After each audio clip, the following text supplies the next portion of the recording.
You found the wallow. You found the rub line. You found the tracks. They're everywhere. You've been in this spot for 3 days, but you haven't seen a bull.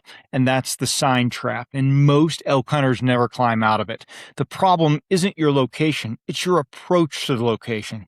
Elk hunters find sign and they camp on it, treating evidence that elk exist as a substitute for knowing where elk are right now. Those are completely different things. Sign tells you where an elk was, not where the bull is right now.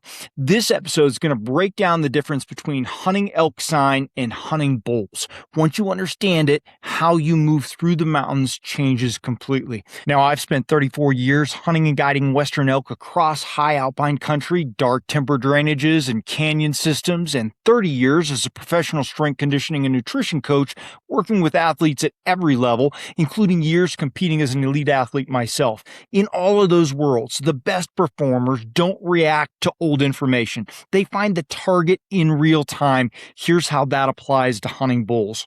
Now, sign hunting has a specific look, right? You drop into a drainage, you find a torn up wallow or a rub line or some tracks at a creek crossing, and you commit to that area. The mental model is simple here. Be in the right place and wait for the elk to show up. Sign feels like certainty. A raked up tree and a churned up wallow feel like proof, and that's the trap. A wallow that was used hard in late August might be cold by September 10th. A rub line from 1 week into the season may belong to a bull who's already relocated 2 drainages over when the rut fires up. Tracks at a creek can be days old and still look pretty recent. Every piece of sign you're looking at is a record of the past, but it doesn't tell you where the elk are right now. It tells you where they were. Sign hunters are anchored to a location and they don't want to leave because leaving means admitting the sign might be wrong. So they stay another day while the bull is somewhere else. Hunting bulls is the opposite approach. You're not committed to a specific location. You're not married to it. You're chasing a living animal with a current position and a current set of priorities. The question you're asking isn't, was there a bull here? The question you should be asking is, where is this bull right now? Answering that requires an understanding of what's driving elk movement at this specific moment. What week of the season is it? Has the rut fired up or are the bulls still out on pre-rut patterns? What's the weather doing? What's the temperature? Has the drainage been pressured by other hunters? What are thermals telling you? That's a completely different set of questions than the one a sign hunter's asking, right? That's just looking at the sign.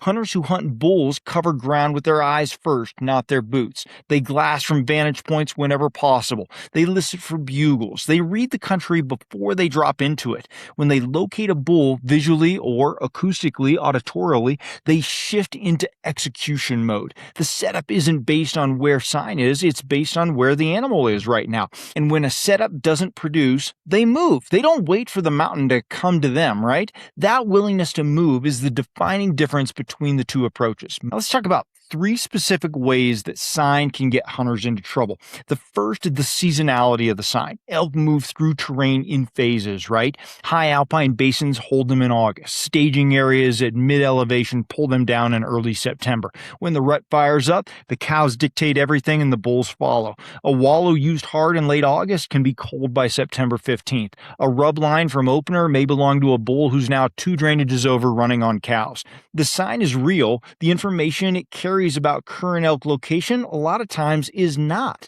The second is how the rut scrambles all this up. Once bulls start moving on cows, they cover massive ground. 5 to 10 miles a day isn't unusual for an active bull.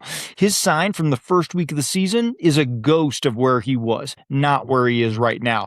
If you're still hunting his early season setup during peak rut, you're hunting the past while he's in country you haven't reached yet. Third is the emotional trap of big sign. A fresh wallow the size of 2 truck beds, a tree shredded from the roots to 7 feet off the ground, tracks you can put your fist in. That kind of sign does something to hunters. It locks them in. They convince themselves the bull's coming back because the sign is too good to leave. And that's exactly when he's in a different canyon doing the same thing to different timber. Hey, if you hunt public land elk and you're tired of grinding through random seasons, I built the elk hunting series of ebooks for you.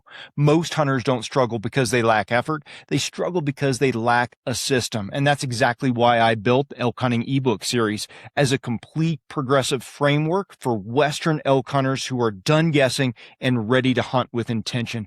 Volume 1 is going to be Foundations in Reality. I reset your mindset and expose the assumptions that quietly wreck seasons. In Volume 2, Finding Elk and Understanding Pressure, you'll learn how elk actually move under pressure so you can anticipate instead of react. In Volume 3, Terrain, Wind, and Position, I break down how to use landscape and thermals to consistently create opportunities. In Volume 4, Calling, Silence, and Pressure, sound becomes a decision tool, not an impulse.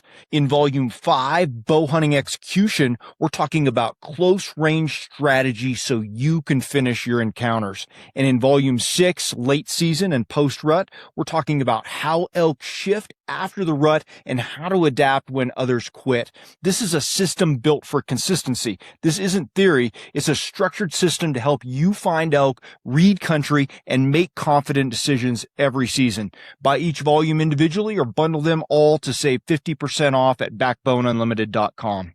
Sign obviously isn't worthless. I've got lots of videos talking about sign. It's a great starting point. It's a great tool. It's just misused a lot of times. In the off season, sign is some of the most valuable information you can collect for making plans. A drainage with 2 active wallows, a rub line, and consistent large tracks is going to tell you that elk are using that area and a mature bull is probably in it. That narrows your unit from 1,000 square miles to something you can actually hunt, and that's what sign is for. But fresh sign during season is a different category entirely. Like wet stirred up wallows or fresh poop or fresh tracks. A bull that was in that wallow within the last hour is probably still close. That kind of sign isn't historical, it's real time, and it changes how you respond. Historical sign gets you into the right country. Fresh sign tells you where to focus right now.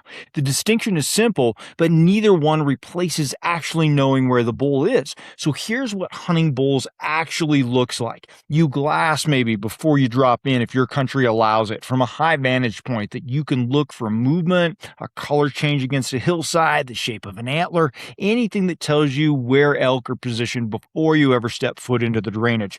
Your eyes do the work first whenever possible. You're not walking in blind and hoping to stumble onto something. You're looking for a specific animal on a specific terrain before you risk burning your approach. Then you build the movement picture for the current week. Where are elk bedding in this type of terrain right now? Where are they feeding? What's the transition route between the two at this stage of the season? You're not setting up on sign, you're setting up on the transition. Might be a saddle or a bench or the timber edge where the elk are moving between bedding and feeding. That's a different kind of setup and it produces a different result. You listen before you call. Bugling is a real-time locator, obviously, but before you make any noise, you stop and you listen. Is there any activity in this drainage at all? Which direction is it coming from? How does he answer a location bugle? Is he trying to cut it off? Does he just go silent? The information you get from listening tells you more about what that bull is doing and where he is right now than anything you're going to find on the ground, right? Better than any sign.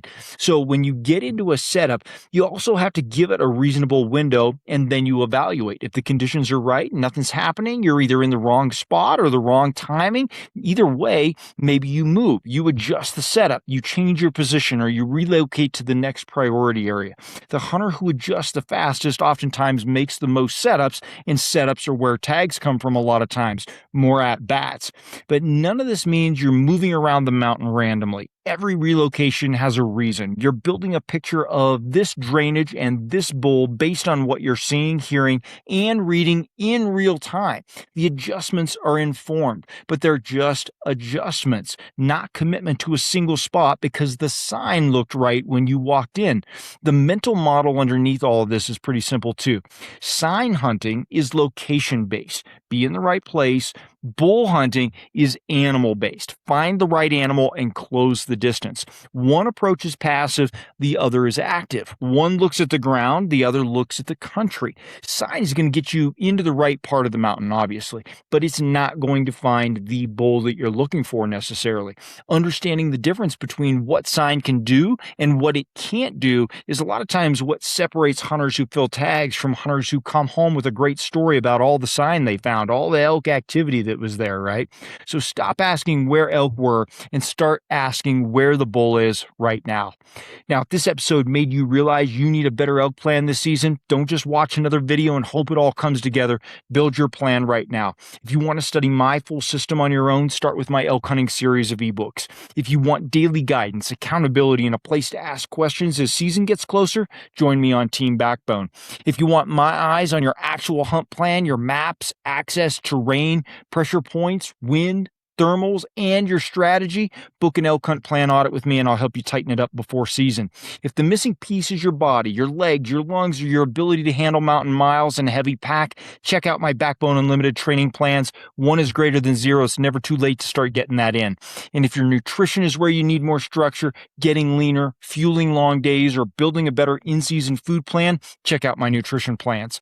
The hunters who are ready in September are the ones who start tightening their plan right now. So go to backboneunlimited.com, choose the path that fits where you are right now, and I'll help you get started. Thanks for being here. I appreciate each and every one of you. I'll see you in the comments. You know I read and respond to all of them. Until next time, train harder, hunt smarter, and never settle.